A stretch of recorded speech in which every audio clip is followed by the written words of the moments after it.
되지 않겠어요? 여름이 추우면 안 되죠. 예. 여름 날씨 같지 않더니만 어제 오늘은 아주 덥습니다. 여러분 건강 유의하시고 다음 주일부터는 저희들 수요 예배가 찬양 기도 그리고 짧은 말씀 이렇게 모든 것이 조화를 이루는, 그래서 여러분 무더위 속에 자칫하면 우리의 신앙조차도 좀 이렇게 나태할 수 있는데요.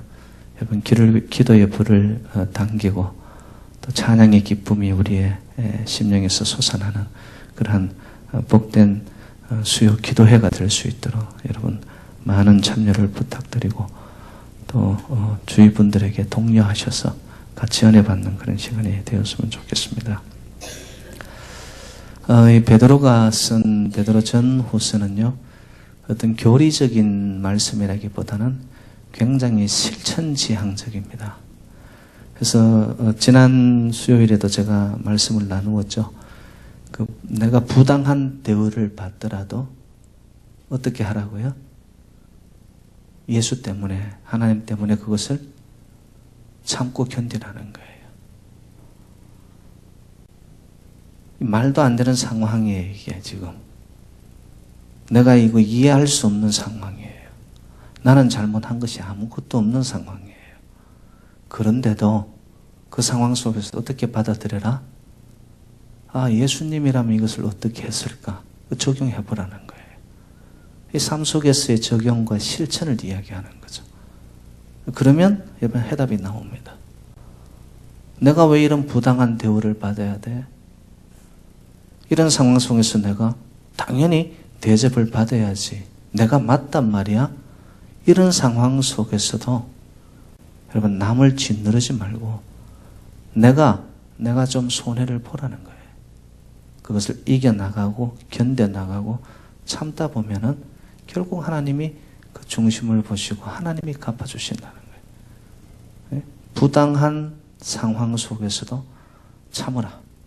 이게 지난주 말씀이었어요. 그리고 고난 속에서도 선을 행하라는 거예요. 예수 그리스도의 십자가 바로 그 의미거든요. 주님이 십자가에 돌아가셔야 할 이유가 하나도 없습니다. 흠잡을 곳이 없었던 예수 그리스도. 어린 양과 같이 그냥 죄 많은 자들에게 구원의 문을 여시기 위해서 여러분 어린 양의 피를 흘리셨던 장소 바로 십자가라는 거죠. 왜? 선을 이루기, 하나님의 구원의 뜻을 이루기 위하여 예수 그리스도는 어떤 면에는 선으로 악을 갚는 거예요, 이게. 그런 자들이 그리스도인이라는 거죠. 그렇지 않겠어요, 여러분? 오늘 본문에도 그런 말씀이 나오지만 악을 악으로, 그냥 이에는 이로, 칼에는 칼. 여러분, 그건 세상 사람이에요. 어떤 세상 사람들은 예수를 몰라도요, 선하게 살아가는 사람들도 있습니다. 근데 그리스도인이라고 우리가 그래도 지칭을 하고 내가 교회에 다니고 예수 그리스도의 이름으로 우리가 일어서고 살아가는 자라면, 최소한 그런 자라면 여러분 선으로 악을 갚아나가는 거예요. 선으로. 거기에서 보이지 않는 이 삶의 영향력이 미치게 되는 거예요. 근데 세상식으로 똑같이 네가 하나 나를 꼬집었냐? 나는 너에게 똑같은 걸로 갚아줄 거야. 이러면은 그 예수의 영광, 하나님께 영광은 전혀 안 돌려지는 것이죠. 그래서 지난주 수요일도 그런 내용을 다룬 것처럼 이 베드로 전후서는 굉장히 실천지향적입니다. 그리고 베드로가 이 말씀 속에서 실질적인 것을 가르치면서 어떻게 보면 이 베드로 전후서는 그리스도인의 삶의 모습이 이래야 된다. 그죠? 어떤 행동 지침이라고 할까요? 그리스도인의 모습을 말씀을 하고 있다는 것이에요. 오늘 본문은 이렇게 시작이 되죠. 여러분 8절에 보면 마지막으로 말하노니. 여러분 마지막이라는 것은 항상 보면은 그 속에 비장함이 있습니다. 그리고 그 속에 간절함이 있습니다. 그런가 하면 동시에 그 속에 중요하다는 거예요, 이게. 목사님 설교를 듣더라도 앞에 중간에 다 졸더라도 끝에 가서 어떻게 정신 번쩍 차려서 끝에 말씀 딱 들으면 되는 거예요. 아멘. 저희 교인들은 그런 분들은 없는데 우리 교인 이야기한 거 아닙니다. 권사님 거기 사면에 나오니까 제가 빵 터지네 그냥. 예. 하여튼 처음도 중간도 끝에도 말씀은 다 들어야 돼요. 그죠? 예. 근데 이 베드로가 마지막으로 말한다는 것을 일부러 기록을 한 것은 뭘까요? 자, 이게 굉장히 중요하단 말이에요, 이게. 너희들 지금까지 앞에 했던 이야기는 다 잊어버리더라도, 야, 요 말씀에 대해서는 너희들이 좀 이목을 집중해라. 그런 의미예요. 마지막으로 말하노니. 예. 제가 참 우연찮게 말씀이 이렇게 이어지면서 다음 주부터는 우리가 베드로 전서가 아니라 제가 기도 가운데 말씀을 이렇게 간단하게 나누는데 어찌 보면은 베드로 전서가 오늘로서 이렇게 끝이 납니다. 끝이 나면서 마지막으로 주신 말씀이 너무 값진 거예요. 그러니까 뭐예요? 우리도 귀를 쫑긋하게 듣게 되는 거죠. 마지막으로 말한다. 어떤 면에는 이 베드로의 이 염원이 담겨 있다고 할까요? 고난 가운데 너희들이 있지만 정말 초대교회 교인으로서 살아왔던 여러분 이 그리스도인들의 삶을 보면 비참했거든요. 그런 순환 속에 있었지만은 너희들이 정말로 축복된 삶을 살기를 원한다. 그런데 그 축복된 삶을 살려면 너희들의 삶이 어떻게 되어야 되느냐? 화평하는 자가 되라는 거예요. 화평하는 자가. 네. 영어로 표현하면 피스메이커가 되어라는 거예요. 피스메이커. 여러분 그리스도인들을 한마디로 표현하면은 어느 곳에 가더라도 화평을 이루는 자가 되어야 됩니다. 말씀꾸러기가 되면 안 된다는 거예요. 문제를 일으키는 문제가 되면 안 된다는 거예요. 왜? 하나님의 영광을 가린다는 거예요, 이게. 그리스도인이라고 저 사람은 어느 교회에 어떤 직분을 갖고 있는 사람이라고 이렇게 다들 알고 있는데 봤더니만 삶의 현장 속에서 이 트러블 메이커. 그 사람만 떴다 하면 사람들이 이렇게 피하기 시작해요. 이러면 안 된단 말이에요, 이게. 베드로가 정말 마음에 이 소원을 안고 그 당시 초대교회 성도님들을 향하여 너희들은 어디 가나 어떤 상황 속에서 피스메이커가 되어라. 피스메이커. 예. 여러분 평화와 화평을 누리는 자는 이 얼굴만 봐도 벌써 알 수 있어요. 아무리 힘들고 인생의 무게가 심하면 심할수록 하나님을 지향하기 때문에 여기 안에서 샘솟는 기쁨을 통해서 세상이 주지 못하는 평안이 내 안에서 누리기 때문에 여러분 인생은 고달픈데도 이상하게 화평을 누리는 자들은 보면은 삶의 향기가 나타나기 시작합니다. 여러분 제가 앞에서 보니까 우리 성도님은 전부 다 피스메이커예요. 문제 하나도 없어요. 그럼 목사님 오늘 말씀 안 들어도 됩니까? 그래도 들어요. 말씀은 그래도 들어야 돼요. 예? 피스메이커로 저와 여러분들이 다 살아가는 정말 복된 그리스도인들이 되시기를 주님의 이름으로 축원드립니다. 그래서 그 피스메이커가 내가 되면 피스를 전달하는 자가 되어야 된단 말이에요. 화평을 이루는 자가 되어야 된다는 것이죠. 그러면 이제 그 화평을 이루는 피스메이커가 구체적으로 어떤 모습으로 나타나느냐? 그 말씀이 오늘 8절이에요, 여러분. 8절로 한번 가봅시다. 8절 시작. 마지막으로 말하노니 너희가 다 마음을 같이하여 동정하며 형제를 사랑하며 불쌍히 여기며 겸손하며. 자, 여기서 보세요, 여러분. 피스메이커를 이루어가는 자들의 모습이 첫 번째는 뭐냐면 이게 마음이 묶여져 있습니다. 여러분 마음이 나누어진다 이러면 그 속에서는 반드시 뭐가 일어나냐면 싸움이 일어납니다. 분쟁이 시작이 됩니다. 사소한 것 때문에 말다툼이 되어지고 말다툼이 그냥 싸움으로 번져가기 시작. 왜? 그 근본은 마음이 다시 표현하면 생각이 다른 거예요. 이게. 여러분 하나님이 주시는 평화를 누리는 자들을 보면은요. 평화라는 그 의미 자체는 마음이 하나가 되었다는 거예요. 이게 벌써. 그러니까 무슨 일이 떨어지더라도 그 문제를 바라보지 아니하고 하나님 안에서 하나된 마음을 통하여 문제를 잠식시켜 가버리는 거예요. 문제를 이겨나가기 시작한단 말이에요. 왜? 마음이 하나 되어 있으니까. 여러분, 사람 관계 속에서도요, 마음만 하나로 묶여지잖아요. 어떤 외부로서 오는 어려움이 찾아와도 그 어려움을 쉽게 이겨나갑니다. 왜? 마음이 묶여있기 때문에. 근데 사소한 것인데도 마음이 나누어져 있잖아요. 그러면 그 사소한 것이 그냥 문제가 쓰나미처럼 와버려요. 다 쓸고 가버린단 말이에요. 진짜 문제는 문제가 아니라 우리의 마음이 하나가 되었느냐 아닌가. 피스를 이루는 자들은 마음이 하나가 되고요. 그리고 동정한다는 표현이 나타나죠. 이건 뭐예요? 남을 챙기는 거예요, 이게. 아, 저 사람은 어떨까? 저 사람이 요즘 생활고에 시달리지는 않을까? 저희 교인들 중에 보면은, 어찌, 하나님이 그렇게 허락하신 곳이겠지만, 혼자 되신 분들이 많단 말이에요. 자, 그런 분들을 보면은, 마음에 어떻게 평화를 이루는 자가 된다면은, 그런 사람들을 향하여 마음이 흘러가야 돼요. 이 동정이죠, 이게.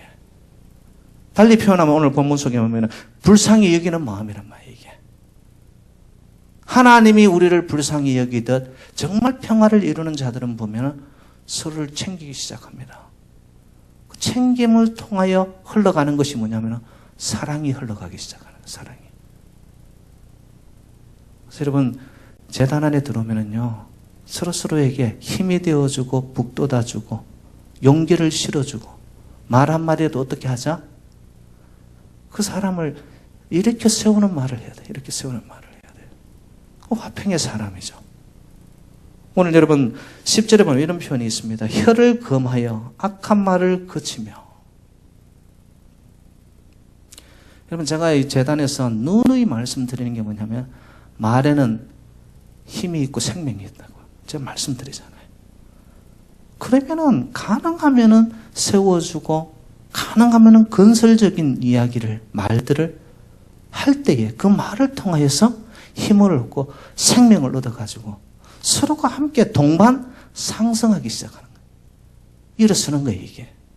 평화가 흘러가는 것에는 꺼져가고 날에 앉는 것보다는 자꾸 올라갑니다, 이게. 그리고 마음들이 이게 하나가 되어 있기 때문에 항상 보면은 묶여서 이 마음이 여러분 그냥 신바람이 나게끔 올라서기 시작하는 거예요, 이게. 거기에 은혜가 더해지면은요, 하나님이 주시는 그 모든 마음이 하나가 되어지는 곳에 놀라운 이 폭발력이 나타나는 거예요, 폭발력이. 그때 부흥 성장이 되어오는 거예요, 이 교회가. 근데 조금이라도 빈틈이 있으면은 내가 트러블 메이커 역할을 하고 악한 말을 해버려요. 별거 아닌데도 그 하나를 놓고서 내가 말을 하는 한 100가지 나쁘게 그걸 표현을 해버려요. 여러분, 그러면 미쳐지는 영향이 그냥 뭐예요? 붕 뜬 풍성에 내가 뾰족한 바늘로 푹 찔러버리는 거예요. 풍선은 어떻게 돼요? 한순간 빵 터져서 그냥 떨어져 버리는 거예요. 교회는 그런 곳이 되어서는 안 된다는 거죠. 생명 공동체, 사랑 공동체, 정말 이 교회 공동체 안에서는 서로를 피스메이커 역할을 감당하면서 이런 묶여진 마음으로 서로를 챙기고 불쌍히 여기고 말을 삼가고 그리고는 어떻게 사랑이 흘러가도록 만드는 거예요. 사랑의 교류가 마음에서 마음으로 하트 투 하트, 이 마음이 열려지기 시작하면요, 사람은 엄청나게 자기도 알 수 없는 힘이 솟아나기 시작합니다. 그 힘이 여러분 강줄기가 몰려가지고 바다로 일어가지고 크게 가갈 때 여러분 바다는 모든 것을 품게 되어지거든요. 그때 역사가 나타나는 거예요, 여러분. 정말 저는 그런 재단이 우리 새누리전에 지금 그런 과정으로 가고 있다고 믿고요. 또 그렇게 보여집니다. 성도님들의 모습을 요즘이래 보면은 말씀은 안 하지만은 이렇게 얼굴에 평안함이 있어요. 그럼 내가 평안하면 평안함을 어떻게 하자? 나누고 전달해야 돼요, 서로에게. 그러면 이게 뭐예요? 확산되어지는 거예요, 확산. 정복되어지죠. 그럼 거기서 힘이 나타나게 된다는 거예요. 베드로가 지금 그것을 이야기하게 되고, 그리고 제가 하나 더 보탠다면은 겸손이라는 겁니다. 겸손. 여러분, 평화를 이루면서 자기가 남들보다 항상 위에 있다고 생각을 해요. 그러면 평화는 순식간에 깨어집니다. 조그만 것이 자랑거리가 있어도 여러분, 겸손한 사람은 그것을 들추어내지를 않아요. 항상 남을 나보다 낮게 여기는 거예요. 그리고 나는 낮은 자리로 가는 거예요. 화평을 이루는 자의 굉장히 중요한 덕목입니다. 내가 나를 높이려고 하기 시작하잖아요. 그러면 관계 속에서 이거는 평화는 또한 사랑의 관계는 쉽게 깨어져 버립니다. 그래서 항상 겸손함으로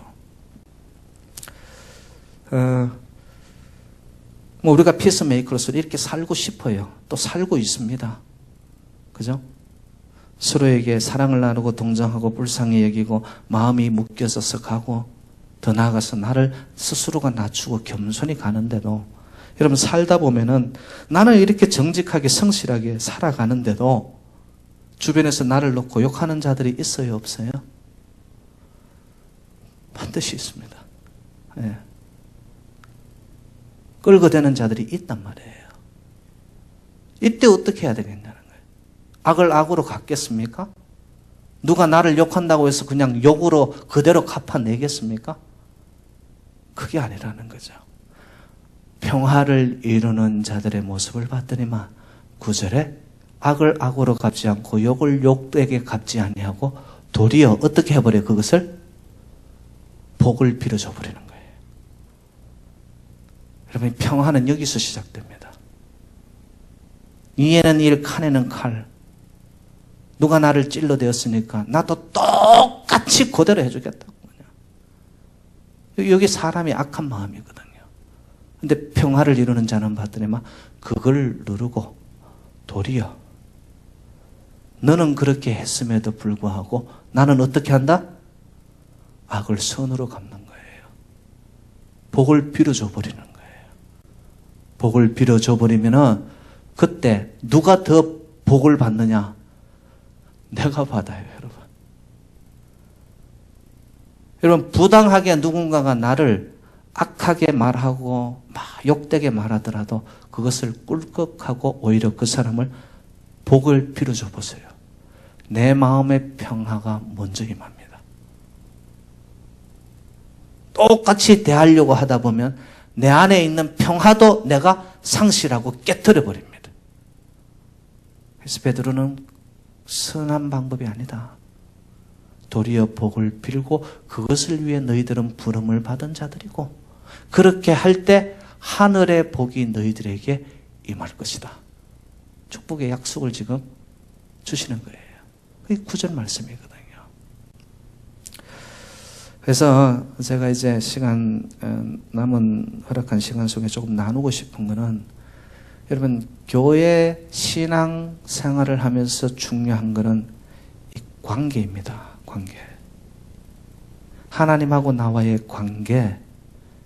그죠? 이 관계 속에서 사람들과의 관계 또한 아름다움을 이루려는 거. 이게 신앙인이에요. 신앙인.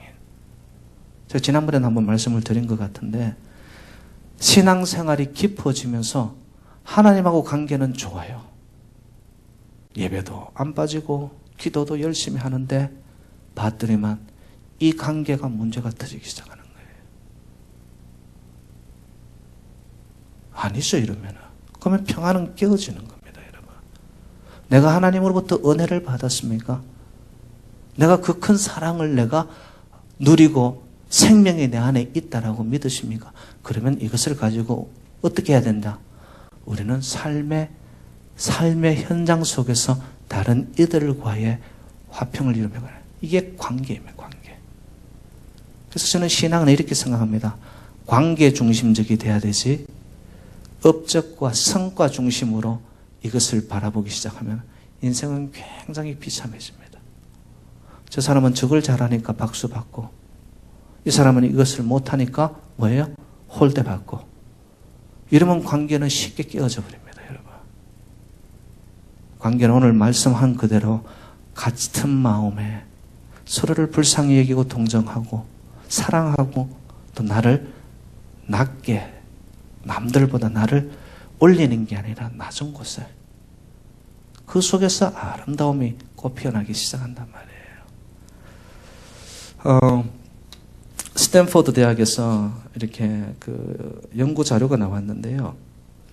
그 미국의 대기업들 그리고 큰 부자들 있지 않습니까? 뭐 미국 부자는 뭐 세계 중심에 있는 그런 부자들인데, 그 사람들이 부를 가져오는 방법을 봤더니만 12.5%는 전문적인 지식과 기술을 통해 가지고 부를 쌓는데요. 근데 나머지 87.5%는 다 어디서 오느냐? 관계에서 그들이 부를 얻게 되더라는 거예요. 여러분, 내가 알고 있는 거, 내 경험, 이것을 앞세워 내가 어떤 이익을 만들어내겠다. 여러분, 지혜롭지 못합니다. 그거는 유아 독존식의 삶이에요. 관계를 잘 못하는 사람이에요. 근데 더불어 같이 가겠다라고 생각하는 사람, 그 사람이 여러분 축복도 받고 물질의 형통함도 받고, 더 나아가서 하버드 대학의 리스 버크만이라는 교수님이 여러분 9년간 연구한 결과를 밝혔는데 이렇게 나왔어요. 한번 들어보세요. 사람과의 접촉이 적은 사람일수록 좋은 관계를 맺고 있는 사람보다 사망률이 3배나 높다고 그래요. 달리 표현하면 관계를 잘하는 사람이 봤더니만 오래 산다 이거예요. 오래 산다 이거예요. 근데 자기만 생각하고 이기적이고, 그죠? 그냥 방콕식으로 살아가는 사람들 있잖아요. 콕 박혀간 나 혼자 이렇게 살려고 하는 사람들 있잖아요. 오래 살 것 같죠? 혼자 좋은 거 먹고 좋다는 거 뭐 다 찾아 먹는데도 여러분 그렇게 다친 인생을 살아가는 자들이 봤더니만 사망률이 3배나 높대요. 또 그런 사람들이 면역력이 갈수록 약해진다는 거예요. 그래서 나이가 들면서 병치레가 많아서 빨리 죽는다는 거예요. 여러분 행복하시기 원하세요? 장수하시기 원하세요? 더 나아가서 정말 건강한 삶을 사시기 원하십니까? 그러면 여러분 관계를 잘 해주시기 바랍니다. 여러분 저와 여러분이 만난 것, 또한 여러분과 옆에 계신 분들이 만난 이 자체가 여러분 만남이 인생의 가장 구체적인 축복이라는 거 아십니까? 하나님이 이렇게 만나게 해주셨는데 이 관계를 자꾸 뭐예요? 흐트러 놓는단 말이에요. 트러블 메이커가 된단 말이에요. 이러면 안 돼요, 여러분. 주신 축복의 만남인데 여기서 서로가 서로에게 힘이 되는 관계로 가요. 위로하고 서로를 세워주는 관계로 가야죠. 그런 관계를 제가 만남에 한 3가지 큰 유형이 있잖아요. 생선과 같은 만남이 있다고 그럽니다. 이건 갈수록 이제 냄새가 나요. 또 꽃과 같은 만남이 있대요. 처음에는 향기롭고 너무 아름답고 좋았는데 이게 갈수록 시들어요. 근데 제일 좋은 만남은 어떤 만남이냐? 어떤 만남이죠? 말씀드렸죠? 손수건과 같은 만남. 그 사람이 슬퍼 울 때 어떻게 하자? 위로하고 눈물 닦아주고, 힘들어서 지쳐서 땀을 흘리고 있을 때 가서 땀 닦아주고. 여러분 그런 아름다운 관계를 충분히 이루고 낼 수도 있는데 우리는 이 관계를 잘 못한단 말이에요. 관계를. 그래서 오늘 베드로가 본문을 통하여서 정말 신신당부한다. 신신당부한다. 너희들 하나님하고의 관계에서 너무너무 잘하는데 끼리끼리 성도 간에 정말 화평을 이루기를 나는 바란다. 그곳에 성령의 역사도 나타납니다, 여러분. 정말 하나 되어 화평을 이루는 곳에 하나님의 영이 임하거든요. 근데 자꾸 이것을 흐트리게 되어지면은 성령도 떠나고 역사도 떠나고 하나님의 은혜도 떠나게 되어지면 교회는 생명을 잃어가게 된단 말이에요. 여러분, 오늘도 여러분들은 어떤 관계를 하셨습니까? 내가 어떤 목적을 이루기 위해서 관계도 목적을 가지고 그 사람에게 여러분 이해관계 속에서 관계의 유지를 하려고 하잖아요. 결코 오래 못 갑니다. 그래서 저와 여러분의 만남, 성도와 성도 간의 만남은 여러분 우리 모두가 손수건과 같은 그런 축복의 만남이 되어지기를, 지금도 좋지만 더 그런 관계로, 성숙된 관계로, 정말 아름다운 관계로 나아갈 수 있기를 주님 이름으로 축복합니다. 그렇게 될 때 여러분 교회는 막 은은한데 고요한데 이상하게 그 마음들이 묶여져 가지고 여러분 그 속에 힘이 생기기 시작하는 거예요. 그러면서 서서히 타오르기 시작하는 거죠. 거기에 하나님의 역사가 임하게 되면요, 교회는 반드시 하나님이 살아나게 합니다. 부흥하게 합니다. 성장하게 합니다. 이게 베드로가 교인들을 향하여서 부탁한 말씀이라는 거죠. 자, 그러면 이제 제가 간단하게 목사님 그 손수건과 같은 관계를 어떻게 하면 이룰 수 있느냐, 제가 이렇게 해야 됩니다 했는데 방법을 알아야 되잖아요. 구체적인 방법. 그걸 알면 우리가 실천할 수 있단 말이죠. 첫 번째, 어떻게 하면 좋은 관계를 이룰 수 있느냐. 여러분, 항상 먼저 다가서십시오. 어떤 사람들은 보면요, 인사도 다른 사람이 먼저 하기를 기다리고 있어요. 절대 먼저 인사 안 해. 여러분, 그건 벌써 관계가 깨어진 거예요. 내가 막아선 거예요, 내가. 여러분, 항상 먼저 다가서라를 제가 이렇게 한번 표현해요. 관계적 주도를 가져라. 주도성을 가져라. 내가 다가서는 거예요, 내가 다가서는 거예요. 여러분, 성경적인 것은 보면은요, 항상 come structure가 아니면 네가 내게 오라고 안 합니다. 성경을 보면 항상 go structure, go structure. 내가 가는 거예요, 내가 가는 거예요.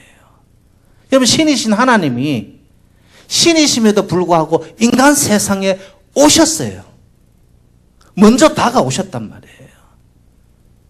그분이 예수 그리스도 아니에요. 자기를 비워 종의 형체까지 십자가에 죽기까지. 다가오신 거예요. 다가오신 거예요.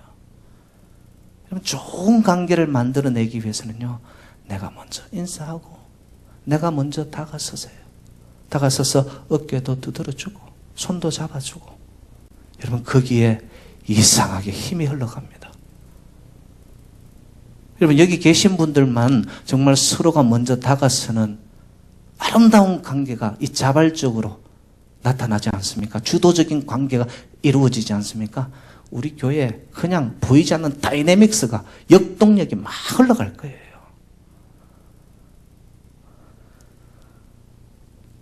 관계 회복과 화해는 여러분, 먼저 손을 내어 미는 자가 큰 사람입니다. 어떤 사람 보면 네가 하면 내가 하지, 마음이 그냥 쫌생이 같아, 쫌생이 같아. 이런 사람에게는 일을 못 맡겨요, 여러분. 화해는 언제 일어나느냐?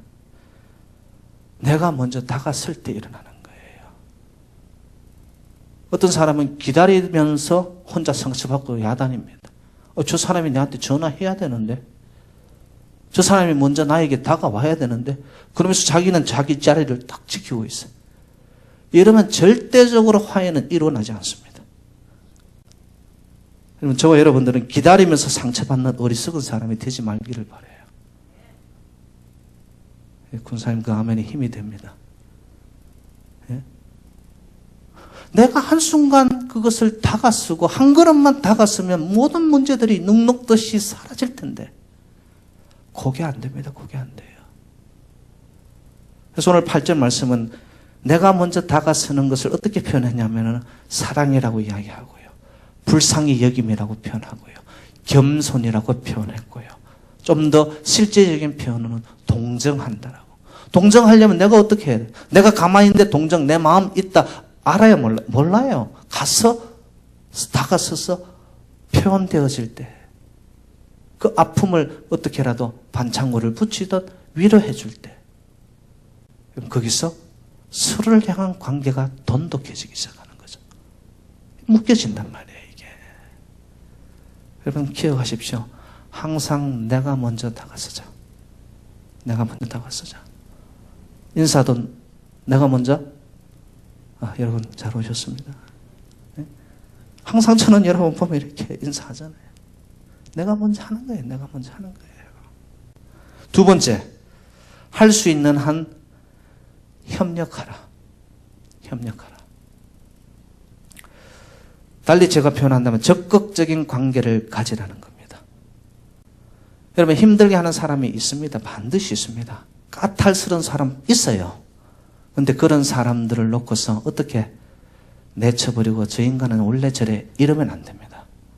새 가슴이 되어서 그 사람에게 똑같이 하는 것이 아니라 나는 고래 심줄과 같이 큰 그릇으로 나가는 거예요. 왜?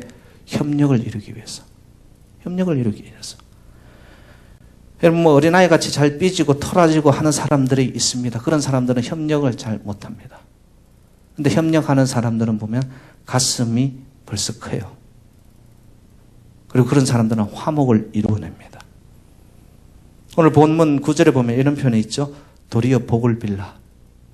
이게 뭐예요? 협력을 위해서 그러는 거예요, 이게.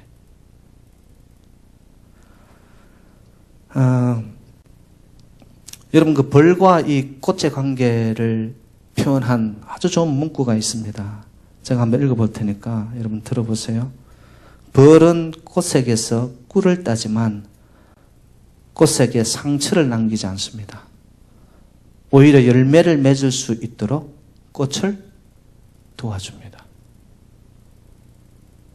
여러분 참 아름다운 관계 아니에요? 벌은 꽃색에서 꿀을 따지만 결코 아픔을 주지 않아요. 자기도 꿀을 따지만 벌이 움직임으로써 꽃은 열매를 맺는 거예요. 뭐예요? 아름다운 새로운 창출을 이루어내기 시작한단 말이에요. 이런 협력 관계가 돼야 되는 거예요. 행복한 미래를 위해 정말로 좋은 창출되는 협력 관계가 돼야 된단 말이에요, 이게. 저와 여러분들이 모두 그렇게 될 수 있기를 주님의 이름으로 축복합니다. 저와 여러분이 성도와 성도님들 간에 여러분 벌과 꽃과 같은 관계가 되는 거예요. 서로에게 도움이 되는 거예요. 서로에게 유익이 되는 거예요. 서로에게 힘이 되고 위로가 되고 거기서 좋은 관계가 시작이 되는 거예요. 여러분. 세 번째입니다. 이덕보다 축복의 관계를 맺으십시오. 여러분 어떤 사람들은 보면 관계를 하는데 굉장히 일회성이고 단회적입니다. 그 이유는 뭐냐? 내가 저 사람에게 이득을 보겠다라는 마음을 내 마음속에서 잠식하고 그 마음을 딱 잠복되어 있기 때문에 관계를 하는데 내가 이익이 되지 않으면 안 하겠다는 마음이 있는 거예요. 여러분 그 관계는 벌써 병든 관계입니다. 정말 아름다운 관계는 뭐냐?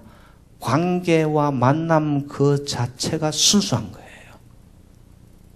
어떤 이해관계 속에 이득관계 속에 아무런 그런 것도 없이 다 배제하고 그냥 만남 자체가 축복이고 좋은 거예요. 장로님을 보면 보고 싶었습니다. 장로님을 통해서 내가 뭐 덩쳐먹을 일이 있겠어요? 그러면 안 된단 말이에요, 이게. 근데 교인들 중에 보면 교회 오는데 뭐예요? 자기 비즈니스 광고하기 위해서 온단 말이에요. 그런 사람들 많아요, 여러분들.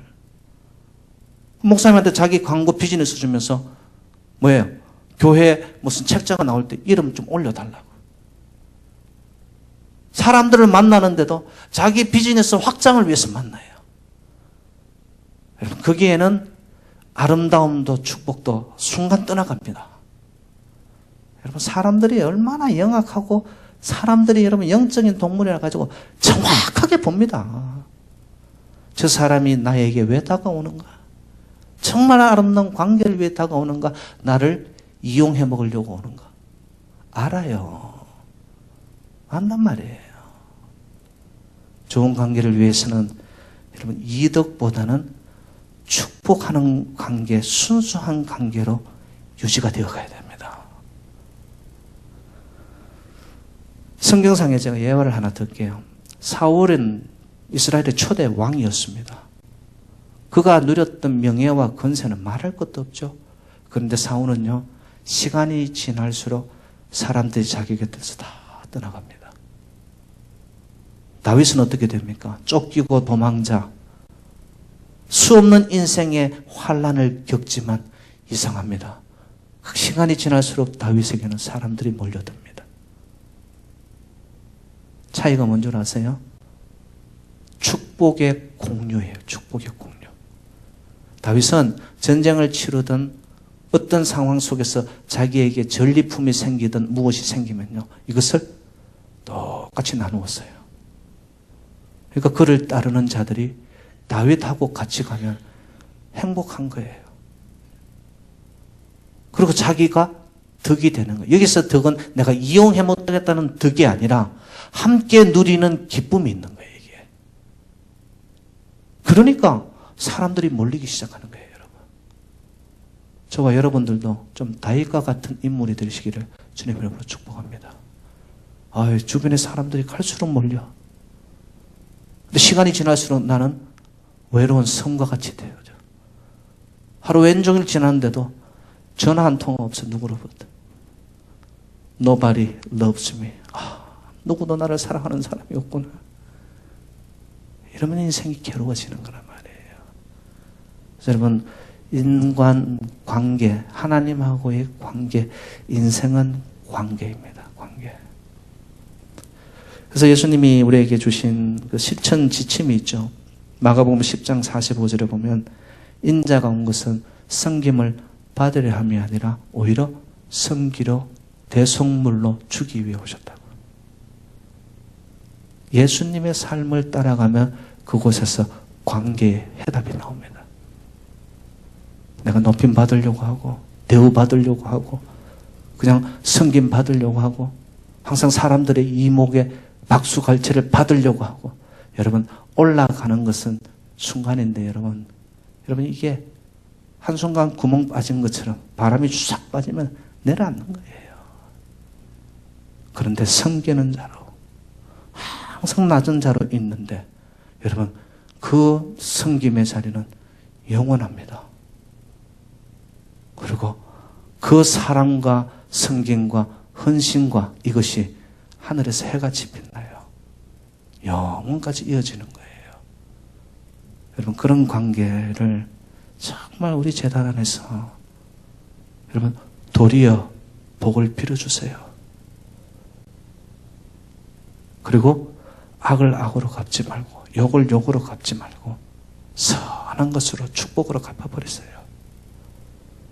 그때 내가 누리는 자유와 평강을 통하여 저와 여러분들이 제단 안에서 어느 곳에서라도 여러분 평화를 만드는 피스메이커가 되어서 여러분을 통하여서 여러분 하나님 나라의 확장이 이루어지는 축복의 통로가 되시기를 주님의 이름으로